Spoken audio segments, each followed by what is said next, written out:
This is for the IMF a work in progress, so I will just share a few ideas with you today.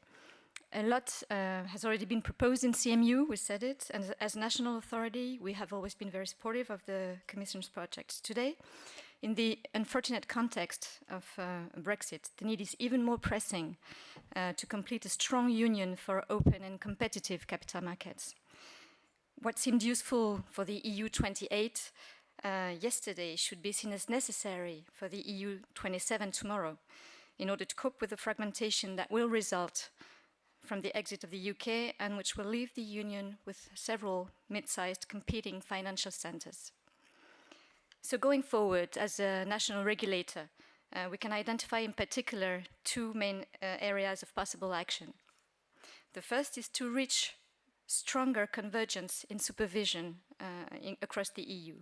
Indeed, after intense rulemaking, it is time to ensure consistent interpretation and application of the rules.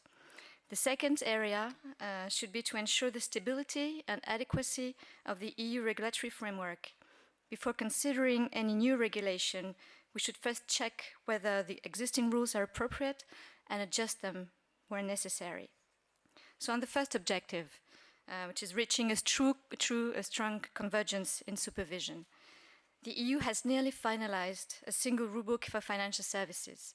So now it needs to ensure consistent interpretation and application of these rules across member states. With this in mind, the Commission put forward the proposal to review the European Financial Supervisory Framework, the so-called review of the ESAs, as a key component of CMU. A proposal to adapt the institutional setting for stronger European authorities, and especially a stronger ESMA, with more direct supervisory powers and enhanced supervisory convergence tools.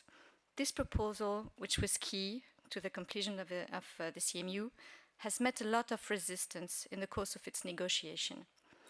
As a national supervisor and member of ESMA, we very much regret this resistance to more integration of the supervisory role and the limited general approach that was agreed by member states at the Council level. But we still hope that the ongoing trilogues with the Parliament and Commission will end up in a compromise that brings at least some improvements to the current setting. Since there is little appetite for more direct European supervision, we should concentrate efforts on strengthening convergence powers. Building on the existing tools available to the ESAs, one should in particular ensure consistent understanding and implementation of Q&As by introducing, for instance, a comply or explain process and consult stakeholders in the making of the most impacting Q&As. Setting regular reviews of the compliance of national authorities led by the ESAs would also be an improvement. We should also complete the European authorities toolbox and equip them with the power to issue so-called no-action letters, as it exists in other jurisdictions. The EU needs the flexibility and legal tools to avoid the deadlocks which may occur when it appears that a legislative requirement cannot be complied with, in exceptional circumstances, of course, or when a coordinated approach with third country authorities proves necessary. This is essential for the market as a whole and to put the EU on an equal footing with third countries. More generally, the role of the ESAs should be reinforced and become central in the relations with third countries, in particular in the formal assessment of the equivalence of regulatory frameworks, and this assessment should encompass all the regulation, including level 3. All these improvements would bring real collective benefits. Still, in spite of the resistance to more centralized supervision, we must address the needs of financial market players for more coherent treatment across member states. To this end, we will need to find practical solutions to ensure more harmonized supervisory practices on the ground. This is crucial for pan-European players that have a cross-border reach and deserve a common supervisory stance. And it becomes even truer in the context of Brexit as the market landscape changes and many entities reorganize their activities across several member states. We will have to think about how to deal with this fragmentation and how to work efficiently amongst regulators to meet the players' needs and to get a comprehensive view of these activities. It is a collective challenge to rethink supervision in this context. Now, coming to the second main objective I mentioned in introduction, which is also key to reach more convergence, we should assess the adequacy and relevance of the regulatory framework we built and adjust it where necessary. Obviously, the simpler and clearer the rules, the less possibility for divergences in implementation. After a flow of regulation in recent years, even beyond CMU, a flow that has been heavy to digest both for the industry and regulators, the priority should now be to ensure the stability of the EU regulatory framework. We should assess the functioning of the various legislations and make fixes or adjustments where needs are identified. In doing so, we should focus in particular on ensuring that EU rules are kept clear, simple, consistent, and proportionate.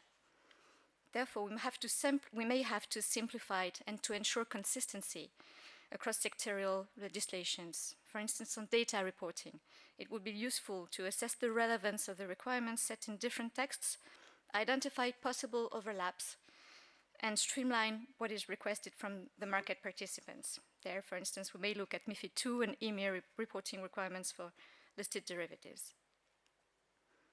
It will also be useful to assess the need for coherence of some transversal concepts that are referred to in the various texts and may be tackled differently from one text to another. For instance, the concepts of marketing, market making, solicitation, there are a few that are referred to in various legislations. And a key issue for conversions, of course, is also to continue exploring the functioning of the European passport in practice. Indeed, no CMU can exist without the passport, and the passport cannot be sustained without true supervisory convergence. Then, beyond clarity and consistency, proportionality of regulation is also key. When we undertake this fitness check of existing rules, we will need to pay close attention to ensuring sufficient proportionality and evaluate the relevance of rules for the different types of stakeholders concerned. One issue to think about in particular is financial research covering SMEs. It's been already tackled. A lot has been done by the Commission on SMEs and access to finance in general. However, one crucial element to foster investments in listed SMEs is a robust provision of financial research on small and mid caps. In this field, we hope that lessons will be drawn from the experience accumulated so far and that some adjustments to the MiFID II rules will be brought to preserve financial research in SMEs. Now, to conclude, going forward, the EU must succeed in harmonizing supervision and ensure it has clear and adequate rules. Ensuring a level playing field within the EU for European and third country players is a condition to increase the global competitiveness of the Union as a whole and help the EU in 27 be a dynamic and open jurisdiction on the global scene. Thank you.